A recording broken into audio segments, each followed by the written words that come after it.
Good morning, class 9th. We are discussing chapter 3. Actually, now it has become chapter 2 because this first chapter is cut from the course. So, first chapter was why democracy and second chapter is constitutional design. ठीक है, तो in our previous session we have discussed everything, but today we'll summarize this chapter so that you can write all the summary in your copy after the complete understanding of all the points which are important from examination point of view. So let's revise. Okay, first, what is constitution? Constitution is a set of written rules that are accepted by all the people living together. Constitution is the supreme law. Okay, सबसे बड़ा law है that determines the relationship among citizens and also between the citizens and government. किस तरह के relation होंगे citizens में और किस तरह से सिटीजन और गवर्नमेंट के बीच में रिलेशंस होंगे. ठीक है, अब बात करते हैं फंक्शंस क्या हैं कॉन्स्टिट्यूशन के. तो main 4 functions are given. These are very important. First is, it generates a degree of trust and coordination that is necessary for different kind of people to live together. लोगों के बीच में coordination ये generate करता है और degree of trust ये generate करता है. कॉन्स्टिट्यूशन नहीं है, जैसे कॉन्स्टिट्यूशन का ये राइट अगर नहीं है हमारे लिए that all are equal before law. ठीक है, अगर ये हमें पता ही नहीं है तो फिर सब लोग फाइट करेंगे कि ज़्यादा हमारी ज़्यादा इम्पोर्टेंस है या हम लोग ज़्यादा इम्पोर्टेंट है तुम्हारे से. ठीक है, every one will fight together for petty reasons. So it generates a degree of trust and coordination. Second is, it expresses the aspiration of the people about creating a good society. जो लोग हैं, जो society है, ठीक है, उस society में कैसे लोगों की एस्पिरेशंस होंगी, उस सोसाइटी में लोगों की क्या क्या वहाँ पे किस किस तरह से वो लोग एक दूसरे की से ट्रीट करेंगे तो ताकि एक गुड सोसाइटी बन सके. ठीक है, तो ये उस बात के बारे में बताता है. Third is, it specify how the government will be constituted. Government कैसे बनेगी, सेंट्रल गवर्नमेंट कैसे फॉर्म होगी, स्टेट गवर्नमेंट कैसे फॉर्म होगी या लोकल गवर्नमेंट कैसे फॉर्म होगी, गवर्नमेंट क्या क्या फंक्शंस करेंगी, कौन कौन से डिसीजंस गवर्नमेंट ले सकती है. ठीक है, वो सारी चीज़ें. Then it lays down limits on the powers of the government, okay, and tell us what are the rights of the citizens. ठीक है, हमें हमारे राइट्स हैं, जो ड्यूटीज़ हैं, फंडामेंटल राइट्स ड्यूटीज़, ये सारे कॉन्स्टिट्यूशन में ही मिलते हैं. ठीक है, और गवर्नमेंट की पावर्स भी वो कॉन्स्टिट्यूशन में ही डिस्क्राइब की हुई है. ठीक है, अब आते हैं that almost all the countries have constitution, but it doesn't mean that they are democratic. All countries which have constitution are not necessarily democratic. वो democratic हों ये ज़रूरी नहीं है, but all countries that are democratic will have constitution. ठीक है, उनके पास constitution ज़रूर होगा. अब circumstances at the time of making of the Indian Constitution, जब इंडियन कॉन्स्टिट्यूशन जब बना था, ठीक है, और जब 1949 में जब ये बन रहा था, तब ये उस समय क्या circumstances थी, that India was still the colony of the Britain. Okay, Britain की कॉलोनी तो फिर भी थी वो, है ना. ब्रिटिशर्स हालांकि 1947 में वो चले गए थे, बट फिर भी वो पीछे अपना जो ब्रिटिशर्स ने जो एक सिस्टम जनरेट किया था अभी तक उससे फ्री नहीं हो पाए थे. ठीक है, पार्टीशन हो रहा था वहाँ पे, पार्टीशन हो रहा था on the basis of religious ground. ठीक है, रिलीजन के बेसिस पे वहाँ इंडिया और पाकिस्तान का जो पार्टीशन है वो हुआ, ठीक है। Large scale violence, at least 10 lakh people were killed. Then refugee problem, refugees, those who came from Pakistan, they called refugees, okay। शरणार्थी, शरण लेकर, वो शरण लेने के लिए आए हमारी कंट्री में। जब अलग अलग हुए तो जो हिंदू थे वो हमारी कंट्री में आए, या जो इंडिया से बिलोंग करते थे, ठीक है। तो रेफ्यूजीज़ को सेटल करना बहुत बड़ी प्रॉब्लम थी। Merger of the princely states जो कि प्रिंस जिन पे रूल करते थे उन सबको मर्ज करना, क्योंकि उस समय तो बहुत सारे स्टेट्स में डिवाइडेड था India, and economically also a poor country, okay. अब जो मेकर्स ऑफ इंडियन कॉन्स्टिट्यूशन के एडवांटेजेस क्या हैं, ओके। अब जिन लोगों ने कॉन्स्टिट्यूशन बनाया वो उनको क्या क्या एडवांटेजेस थी, that consensus about what a democratic India should look like. Consensus means आम सहमति, that इंडिया कैसा होना चाहिए है, डेमोक्रेटिक इंडिया कैसा होना चाहिए, उस पर एक उनकी सेम ओपिनियन उनकी बनी, जो लोग भी इंडियन कॉन्स्टिट्यूशन के मेकर्स थे। In 1928, Motilal Nehru and 8 other Congress leaders had drafted a constitution for India. Further, Karachi solution of Indian National Congress dwelt on how independent India should look like. Thus, the basic values were accepted by most of the leaders before the working of the Constituent Assembly. उन्होंने सब ने जो basic values हैं, या जैसे basic rights क्या होने चाहिए, उन सब पे उन्होंने उनकी एक सेम ओपिनियन बनी और वो लोग सब एग्री हुए। The familiarity with political institution of colonial rule, जो कॉलोनियल रूल था और उस टाइम जो पॉलिटिकल इंस्टीट्यूशंस बने उनसे अब किस तरह से वो ट्रीट किए जाएंगे, ठीक है। Then existence of colonial laws like government of India act 1935, government of India act 1935 ये एक्ट बना था ब्रिटिशर्स के टाइम में। तो वो उस तरह के जो लॉ प्रेजेंट थे उनका क्या किया जाए, उनको रिमूव कर दिया जाए या उनको रखा जाए, उनके कौन कौन से फीचर्स रखे जा सकते हैं और बाकी कौन कौन से अबॉलिश किए जा सकते हैं, ठीक है। फिर learning from various systems of world, क्योंकि हमने बहुत सारी चीज़ें बहुत सारे कॉन्स्टिट्यूशंस से उठाई है, ठीक है। प्रेम्बल कहीं और से, या जैसे हमारा जो राइट्स हैं, फंडामेंटल राइट्स कहीं और से, फंडामेंटल ड्यूटीज़ कहीं और से, तो ये सारी बिकॉज उस समय तक वर्ल्ड की दूसरी कंट्रीज़ में कॉन्स्टिट्यूशन बनाए जा चुके थे।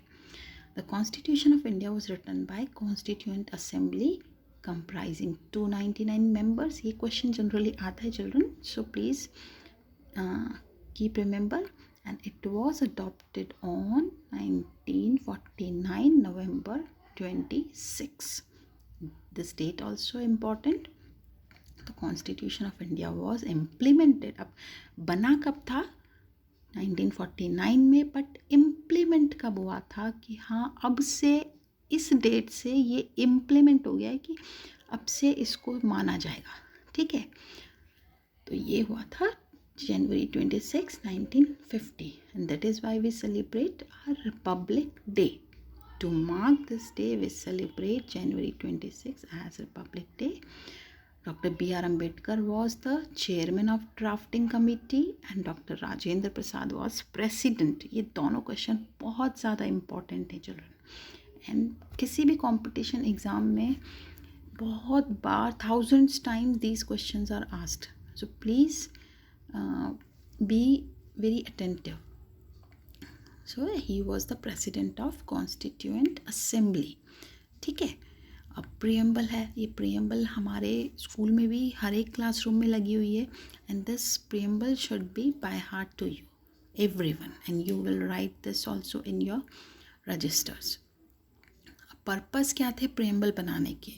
It indicates the source from which constitution derives its authority, that we the people of India, है ना, जहाँ पे we the people of India are solemnly having solemnly resolve to constitute India into a sovereign socialist secular democratic republic. ठीक है, तो ये सारे words हम अभी डिस्कस करेंगे। तो जो सारे इंडिया के लोग हैं वो सॉलमली वो रिजॉल्व हुए हैं, सॉलमली वो उन्होंने अपने आप को एक कंट्री के रूप में उन्होंने एक्सेप्ट किया है, और उस कंट्री के सिटीजन्स के रूप में उन्होंने एक्सेप्ट किया है। ठीक है, it states the objectives of the constitution and it provides a standard to examine and evaluate any law and action of government to find out whether it is good or bad. See, we the people of India, इसमें जो सारे जो philosophy of Indian constitution है, ये सारे जो words हैं ये बहुत इम्पॉर्टेंट हैं, and we will discuss one by one.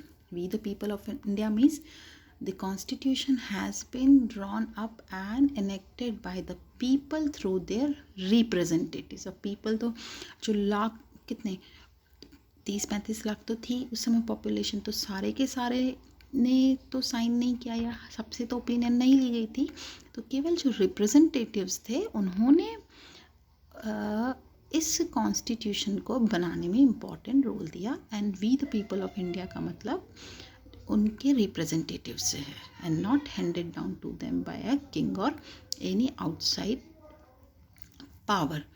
और जो रिप्रेजेंटेटिव हैं उन्होंने डिसीजन लिया है, उन्होंने ये बनाया है, और ये इस पर किसी और कंट्री का या और किंग का कोई भी यहाँ पे इफ़ेक्ट नहीं है, इम्पैक्ट नहीं है.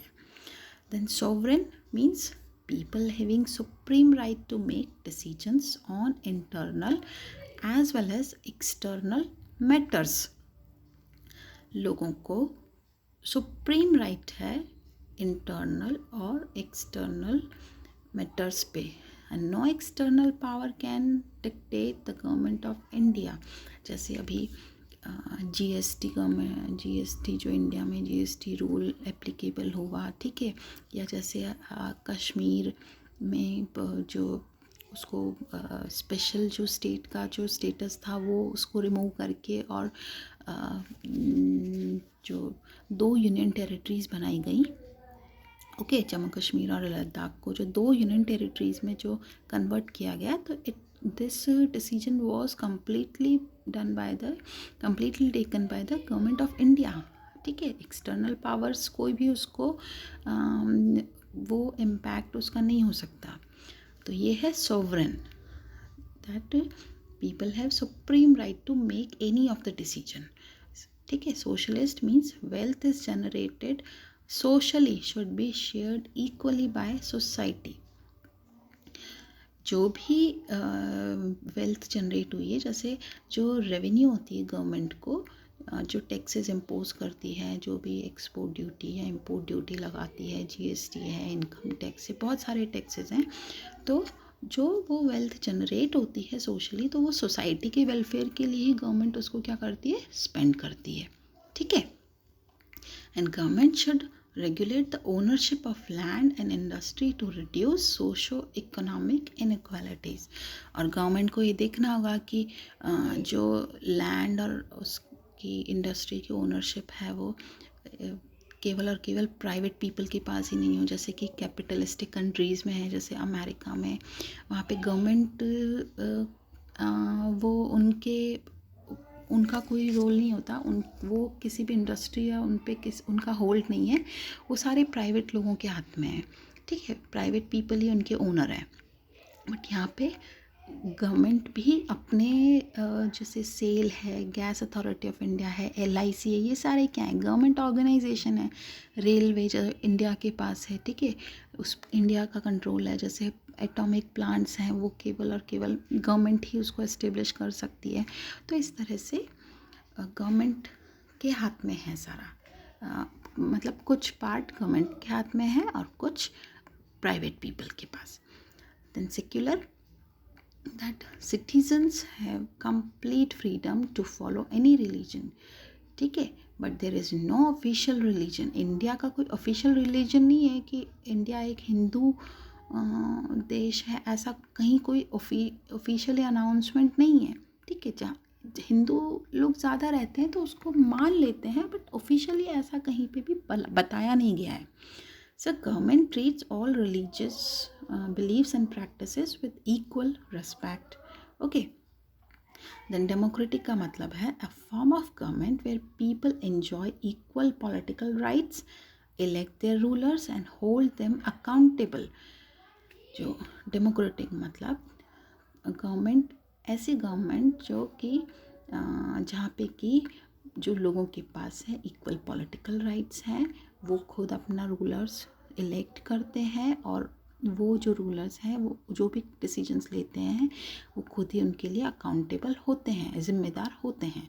The government is run according to some basic rules. Government ऐसा नहीं है कि मनचाहा डिसीजन ले लिया, ऐसा नहीं है, वो रूल्स के अकॉर्डिंग ही काम करती है. Republic means the head of the state is an elected person. ठीक है, and not a hereditary position. जैसे कि किंग है, किंग का बेटा ही वापस किंग बनेगा, ऐसा नहीं है, ये पहले था. बट अब जो है India is a republic, that head of the state would be an elected person. Then let us talk about justice, liberty, equality, fraternity. These all words have come in preamble. So justice means citizens cannot be discriminated on the ground of caste, religion, gender.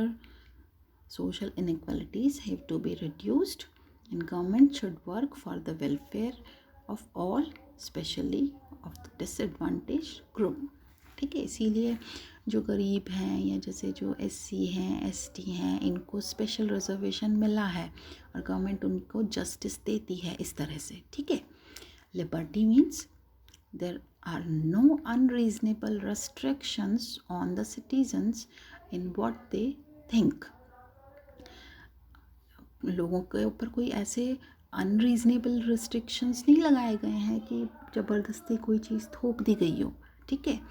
How they wish to express their thoughts and way they wish to follow up their thoughts in action. वो जैसा चाहे वैसा कर सकते हैं. People are free to speak. People are free to follow any religion. People are free to do any occupation. But there is no restriction on that. Okay, people are free to move. Then equality, all are equal before law. ये कई बार discuss हो चुका है. Traditional social inequalities have to be ended. We should ensure equal opportunity for all. And fraternity का मतलब है all of us should behave as we are members of the same family. Fraternity मतलब बंधुत्व. बंधु हैं हम एक दूसरे के. बंधु मतलब भाई. ठीक है, भाईचारा जो आपस में होता है. No one should treat a fellow citizen as inferior. ऐसा नहीं है कि सिटीजन्स के बीच में इन्फीरियरिटी हो कि नहीं तुम मुझसे इन्फीरियर है, ऐसा कहीं नहीं है और ऐसा होना भी नहीं चाहिए. Okay. And this process of making constitution in South Africa. Okay, this is the last topic of this chapter, so let us discuss this also. South Africa में कॉन्स्टिट्यूशन क्यों बना? क्योंकि वहाँ पे रेशियल डिस्क्रिमिनेशन था, apartheid. Okay, so was the name of system of racial discrimination which is unique to South Africa. And system of apartheid divided the people and labeled them on the basis of their skin color. ठीक है, blacks और whites. ठीक है, the white ruler treated all non-whites, non-whites जो थे native blacks यानी कि जो वहाँ के रहने वाले जो ब्लैक्स थे, coloured and people migrated from India. ठीक है, उन सबको इंडिया से भी जो माइग्रेट होकर वहाँ पे रहते थे उन सबको नॉन वाइट्स कहते थे. उनको और उनको इन्फीरियर कहते थे कि वो उनसे इन्फीरियर हैं, वो उनसे कम हैं. ठीक है. The non whites did not have voting rights, और उनको ना ही वोटिंग राइट्स थे, तो ये तो भेदभाव हो गया. The black coloured and Indians fought against the apartheid system since 1950 under an umbrella organization called African National Congress, ये इम्पॉर्टेंट है, याद रखना है. Then finally on 26th April 1994 the apartheid government came to an end and paving the way for the formation of multiracial government. वहाँ पे racial multi-racial government बनी, जहाँ पे कि रेशल मीन्स बहुत सारी रेसेस, बहुत सारी कास्ट से बिलोंग करते थे. वो केवल वाइट्स नहीं थे गवर्नमेंट में, केवल वाइट्स पीपल नहीं थे, वो ब्लैक, वाइट, ओके, इंडियन से, और जहाँ जहाँ से भी रहते थे, जो भी रेसेस जो वहाँ पे रहती थी, सब में से गवर्नमेंट के रिप्रेजेंटेटिव सेलेक्ट हुए थे, इलेक्ट हुए थे. Means a constitution was framed which gave to its citizen the most extensive rights available in the country. Constitution बनाया गया और नेल्सन मंडेला जो हीरो थे, hero of the struggle, he was imprisoned for 28 years and his autobiography is the long walk to freedom. ठीक है, he was the national hero, ये भी आपको याद रखना है. अब यहाँ पे last of the chapter some questions are given children. Now what you have to do, see these are 11 questions are there, so these answers you have to find out, okay, yeah, from the chapter as well as from all these notes. These questions are important from examination point of view. Okay, thank you, have a nice day.